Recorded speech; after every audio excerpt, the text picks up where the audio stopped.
The silence in that Chicago cathedral wasn't the peaceful kind you read about in books. It was the kind that presses down on your ribs, making every breath feel like you're lifting weights. I stood there in my charcoal suit, the one I'd worn to close the Singapore deal 3 months ago, watching my brother, Marcus, treat our father's funeral like it was a product launch party. My sister-in-law Victoria was right beside him, her designer heels clicking against the marble floor like a countdown timer, and I knew something was about to detonate. She grabbed the microphone before Father Donovan could even finish his closing prayer. Before we dive in, I need you to do something for me. Hit that subscribe button right now, because this story is going to take you on a journey you won't forget. Drop a comment telling me where you're watching from, and let me know if you've ever go through this situation. Trust me, by the end of this, you'll understand why that question matters. Her voice cut through the sacred space like a chainsaw through silk. She announced that Marcus was officially taking over as CEO of our father's 600 million logistics empire, and she said it with the kind of smile you see on people who've just won the lottery. That's when it happened.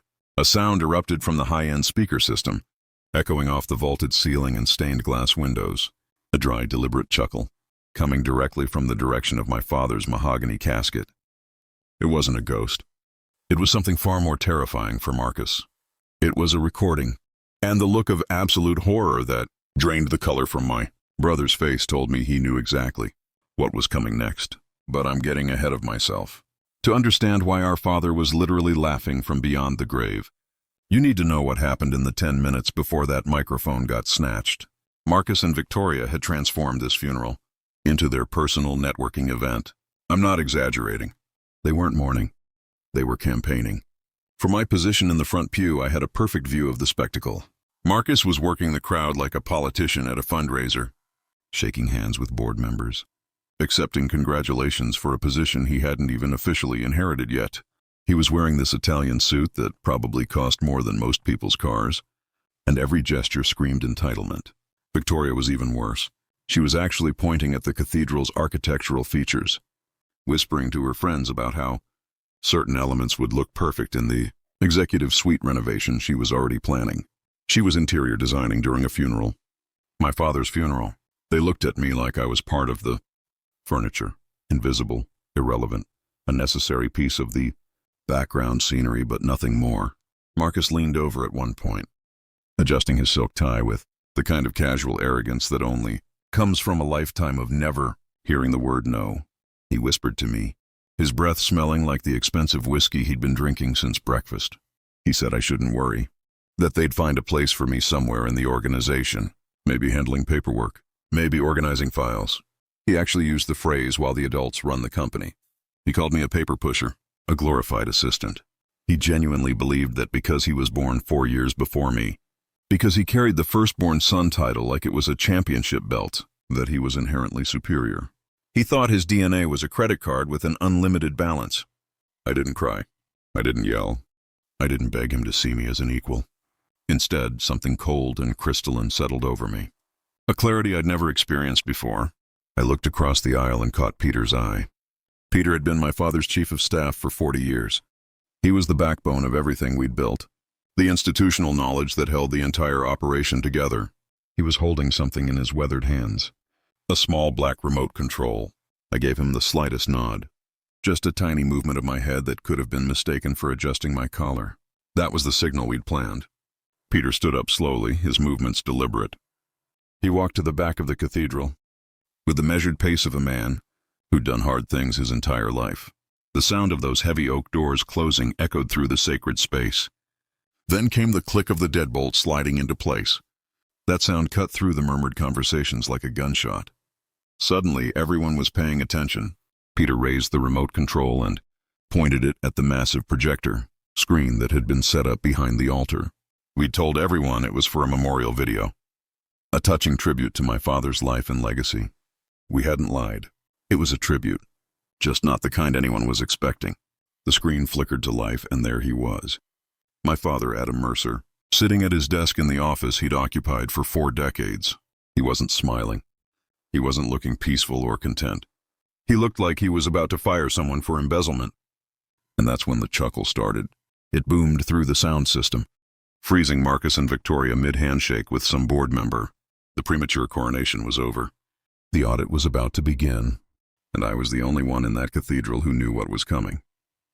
While everyone's eyes turned toward that screen, my mind drifted backward. Not to boardrooms or executive meetings, but to the places where the real work happened. The places Marcus had never bothered to visit. I thought about the distribution center outside Detroit, where I'd spent 3 a.m. standing in ankle-deep slush, negotiating with union leaders to prevent a strike that would have cost us millions. While Marcus was in Ibiza building his personal brand at beach clubs, I was keeping the arteries of our supply chain from clogging. For a decade, I'd been the invisible mechanic keeping this machine running. I was the person who fixed problems before they became disasters, who prevented fires before anyone even smelled smoke. I'd missed my best friend's wedding because a shipment of medical supplies was stuck in customs in Rotterdam, and if we didn't get them moving, people were going to die. I spent my 25th birthday in a server room at 2 a.m, rebuilding our tracking system after a ransomware attack that Marcus never even knew happened. I didn't do these things because I loved the stress or enjoyed the sacrifice. I did them because I believed in a transaction that turned out to be built on quicksand. I had convinced myself that competence was currency, that if I just worked hard enough, if I made myself indispensable enough, merit would eventually outweigh bloodline. I wore my silence like armor, like a uniform that marked me as a professional.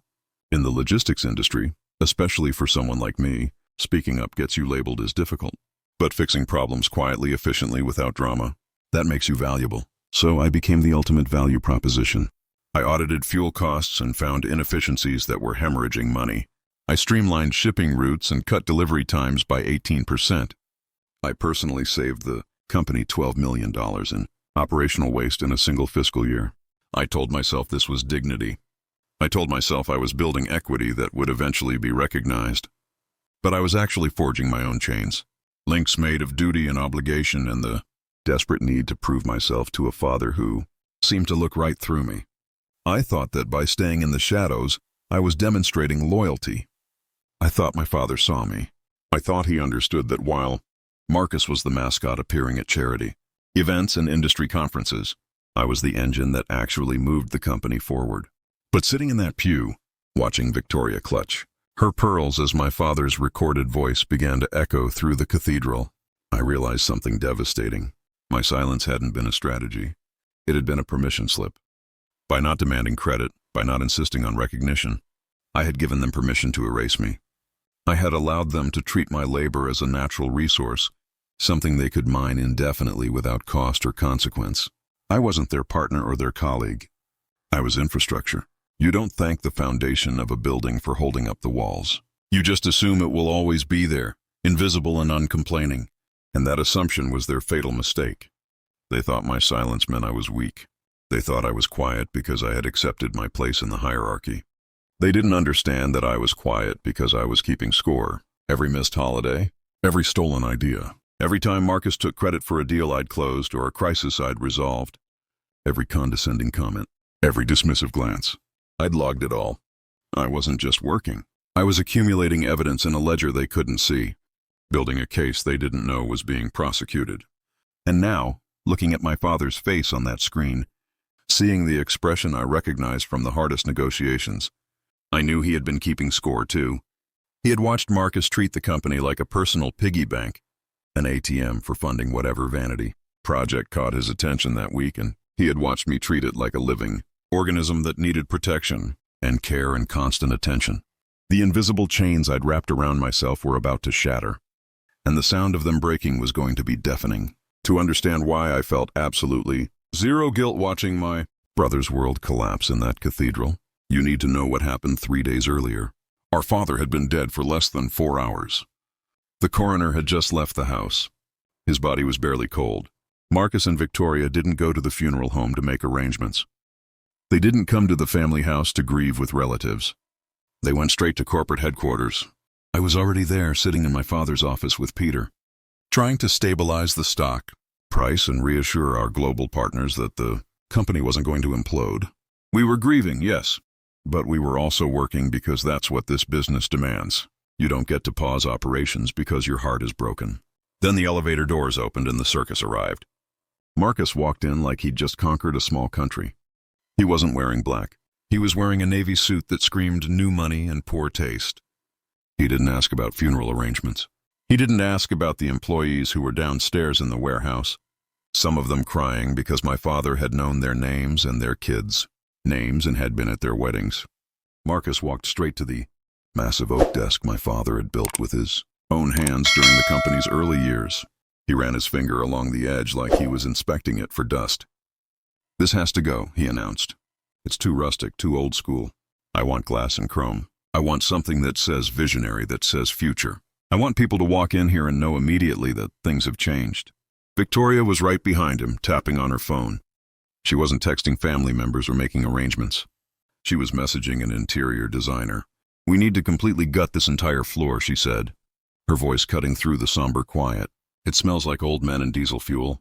We need a private lounge, a wet bar, maybe a champagne fountain, and definitely a helipad on the roof. Marcus deserves to make an entrance." Peter stood up from his chair. His face was gray with grief, the kind of exhaustion that comes from losing someone you've worked beside for 40 years. But he tried to be the voice of reason. He explained that we had a liquidity crisis to manage.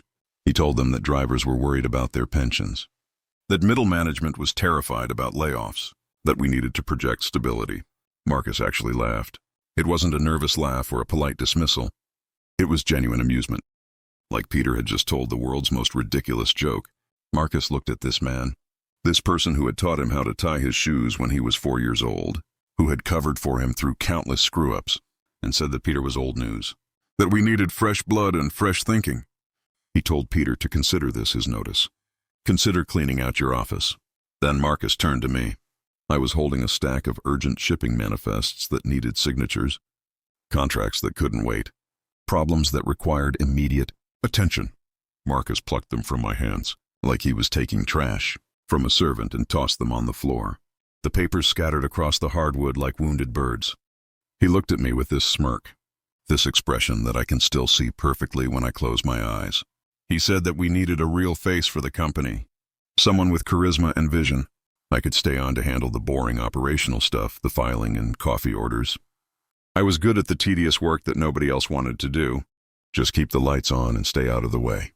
While he spent the profits on building the brand, they spent the next hour talking about liquidating parts of the trucking fleet to buy a villa in Tuscany, because remote work is the future and executives shouldn't be chained to an office.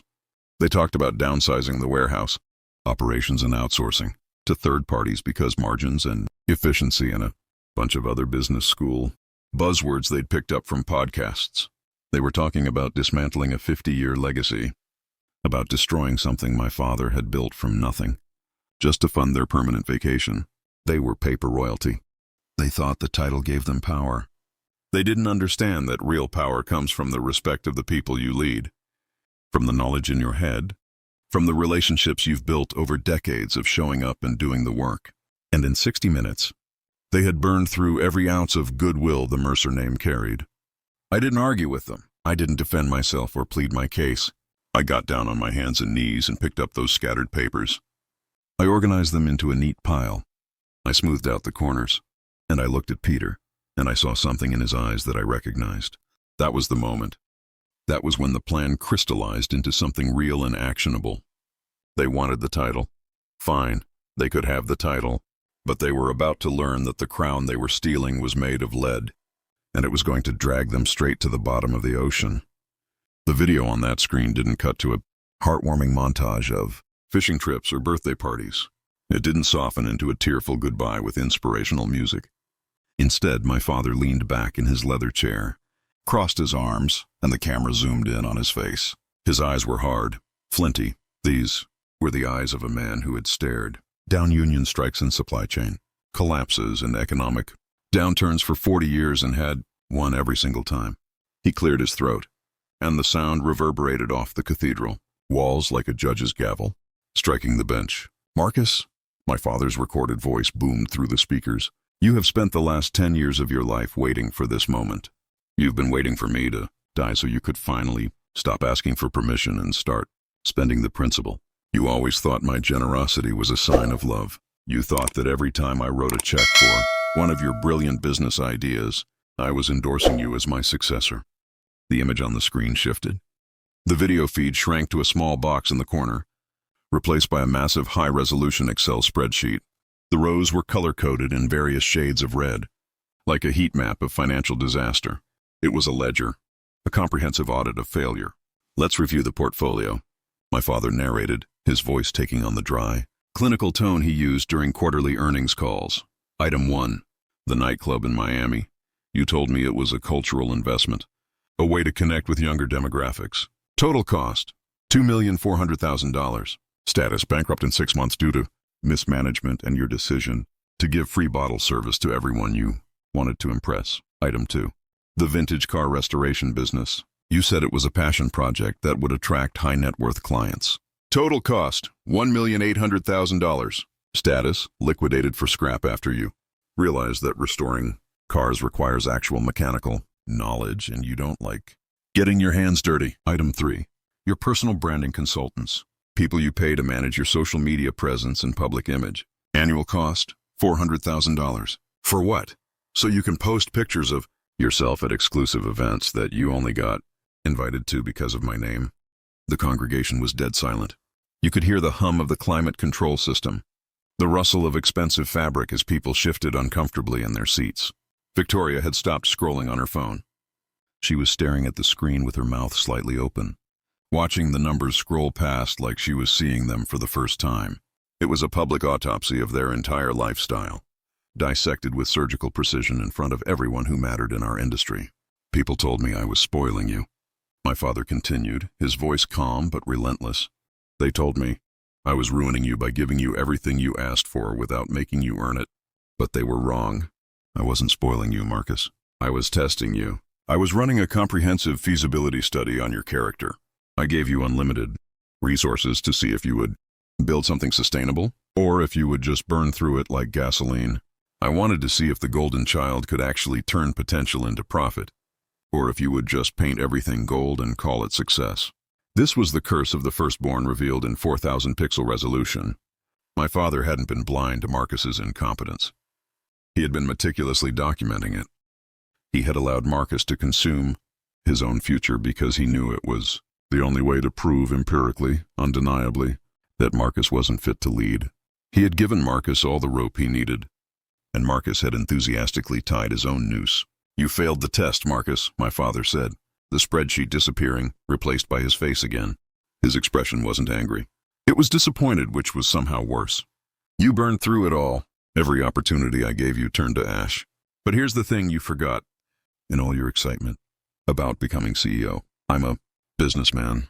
I built this company from nothing using discipline and strategy and careful planning. I don't give away capital without paperwork. I don't make investments without insurance. Do you remember those standard agreements Peter had you sign every time I wired you money? The ones you dismissed as formality? You didn't read them. You were too busy planning how to spend the money. Too busy popping champagne and celebrating your latest brilliant idea. But if you had read those documents, if you had taken even 5 minutes to review what you were signing, you would know something very important." My father smiled on the screen. It was a cold, calculated expression that I'd seen him use in negotiations with people who thought they could outmaneuver him. "Those weren't gifts, Marcus. They were loans, structured loans against your future inheritance. And according to my calculations, which I've had Peter verify multiple times, you've already spent every single dollar you were ever going to inherit." The spreadsheet vanished, replaced by a scanned image of a legal document. The paper was crisp and white, covered in dense legal text, and at the bottom, unmistakable in blue ink, was Marcus's sprawling, arrogant signature. My brother leaned forward in the pew, squinting at the screen. I watched his face carefully, saw the exact moment recognition hit him. His jaw went slack. His hands started trembling. 5 years ago, my father's voice continued, with the patient tone of a professor, explaining a complex concept. "You needed bail money for that incident in Monaco, the one we kept out of the press. You needed it fast and you needed it quiet. You signed this promissory note and equity transfer agreement. You didn't read it because you said the font was too small, and you were hungover and stressed. But let me read the key clause for you now." The text on the screen zoomed in, highlighting a specific paragraph in yellow. The legalese stood out in sharp relief. "In the event that the borrower's total accumulated Debt to the company exceeds $6 million. The borrower agrees to immediately forfeit all future equity, all voting rights, and all inheritance claims in the company. Furthermore, said equity shall immediately and automatically transfer to any party who satisfies the outstanding debt on behalf of the company, thereby preventing bankruptcy proceedings or public disclosure of said debt. The silence in that cathedral was so complete you could have heard a snowflake land on the roof. People weren't breathing. They were frozen, processing what they were hearing. My father paused on the video, letting the legal language sink into everyone's consciousness, making sure every board member and executive and family friend understood exactly what this meant. Last month, he continued, your total debt hit $6,200,000. Technically, at that point, the company could have sued you. We could have initiated bankruptcy proceedings against you personally. We could have seized your condo, your cars, your watch collection, everything. We could have put it all up for auction to recover a fraction of what you'd wasted. But someone stepped in. Someone wrote a personal check to clear your debt and protect the company from having to publicly acknowledge that the heir apparent was bankrupt. Someone used their own performance bonuses, their own savings, their own sweat equity accumulated over a decade of 80-hour weeks to pay off your mistakes and keep this company from sinking. The screen changed one last time. It showed a bank transfer receipt, official and time-stamped. The amount was displayed in large, clear numbers, $6,200,000. The sender line read simply, Noah Mercer. You didn't inherit this company, son, my father said, his voice dropping to a whisper that somehow felt louder than shouting. You sold it. You sold it piece by piece, failure by failure, champagne bottle by champagne bottle. You sold your birthright for the lifestyle you thought you deserved. And your brother bought it, not because he wanted to take something from you, but because he wanted to save something our family built over 5 decades. He didn't just inherit this empire through some accident of succession planning. He purchased it at full market value. He owns your shares. He owns your voting rights. He owns the chair you thought you were going to sit in. He owns everything you assumed was yours by right of birth. I watched Victoria turn to Marcus in slow motion. The look on her face wasn't love or concern or partnership. It was the expression of someone who'd just realized they'd bet everything on a losing horse that had already been sold for glue. She started screaming at him right there in the cathedral, her voice shrill and accusing. But it was drowned out by my father's final words. Noah, he said, and his voice changed. It became warmer, almost gentle, the way he used to sound when I was a kid, and he was teaching me how to read shipping manifests. The keys are in the safe. The codes are in the envelope Peter will give you. You've earned this 1,000 times over. You've already been running this company for years. Now you just get to do it with the title you deserve. And Marcus? My father's voice hardened again. You're fired, effective immediately. Security will escort you out. The video cut to black. The projector fan wound down with a mechanical sigh, and the lights slowly came back up. The silence that filled that cathedral wasn't respectful anymore. It was shocked, stunned. The kind of silence that follows an explosion when everyone's ears are ringing and they're trying to figure out if they're still alive. I watched Victoria first because her reaction was somehow more fascinating than Marcus's. She turned to my brother with the slow, deliberate movement of someone who's just realized they've been living in a fantasy, the hunger in her eyes, that status-seeking desperation that had defined her entire personality. It just evaporated, disappeared like morning fog under harsh sunlight. She realized in that crystallized moment that her golden ticket was actually a worthless piece of paper. She hadn't married a CEO. She had married a man with $6 million in debt and 0 assets to his name. She didn't comfort him. She didn't touch him or hold his hand or offer any gesture of partnership. She shoved him. Hard. You lied to me, she hissed, her voice cracking through the silence like breaking ice. You told me it was handled. You told me the money was yours. You told me we were set for life. You told me you were the heir to all of this.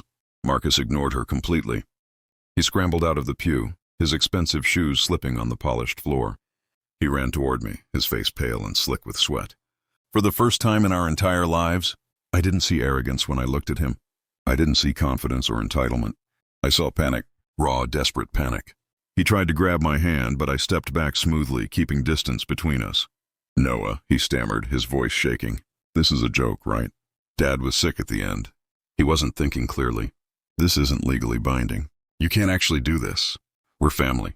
You can't fire your own brother. Family doesn't do this to family. I looked at him then, really looked at him for maybe the first time in years. And I realized something that should have been obvious much earlier. For my entire adult life, I had been intimidated by Marcus and Victoria. They walked with such confidence. They spoke with such authority. They acted like they owned every room they entered. But standing there with his inheritance stripped away, with his future evaporating like smoke, Marcus looked small. He looked like a child wearing an expensive costume he couldn't afford, playing dress-up in a world he didn't understand. It occurred to me in that moment that their power had never been real. It was rented. Their entire identity was a subscription service paid for by my father's wallet, and the subscription had just been canceled. Without the money propping them up, there was no substance underneath. Just entitlement and ego and nothing else. I reached into my jacket pocket and pulled out a thick manila envelope. I didn't yell. I didn't lecture him. I didn't give him the satisfaction of an emotional reaction or a dramatic confrontation.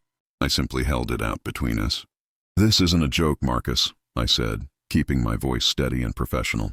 "This is a termination notice, effective immediately.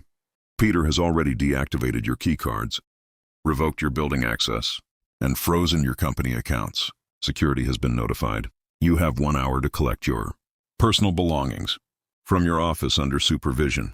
He stared at the envelope like it was a live grenade. "Inside," I continued, "is a repayment schedule for the $200,000 you still owe the estate after my payment. Cleared your major debts. That money was for operational expenses you charged to company cards. I expect the first payment by the 1st of next month. Don't be late. The interest rate is listed on page 3. He tried to speak, but nothing came out. His mouth opened and closed like a fish drowning in air. He just stood there, a king without a kingdom, while the board members behind us began checking their phones and watches, already moving on with their lives, already accepting the new reality. Walking out of that cathedral felt like stepping into a different world. The air seemed cleaner somehow. The sun seemed brighter. The weight I'd been carrying on my shoulders for a decade had evaporated. Peter was waiting by the car, the back door already open. For 20 years he had held that door for my father. Today he held it for me, and there was something profound in that simple gesture. He didn't say anything, but the slight smile on his weathered face said everything that needed saying. We understood each other completely. The chaos was over. The order was restored. We drove past the main distribution warehouse on the way back to the office.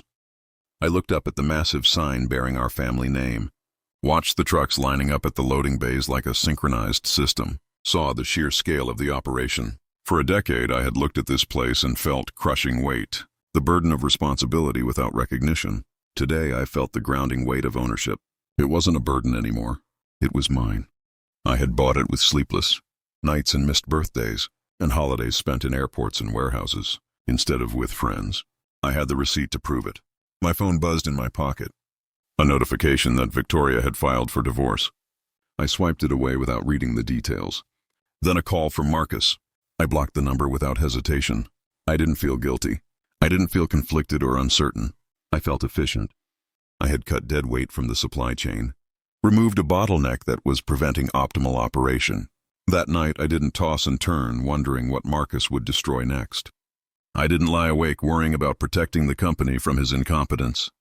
I slept soundly for the first time in years, knowing that the empire my father built was finally safe in the hands of someone who understood its value, who respected the people who made it run, who had earned the right to lead it.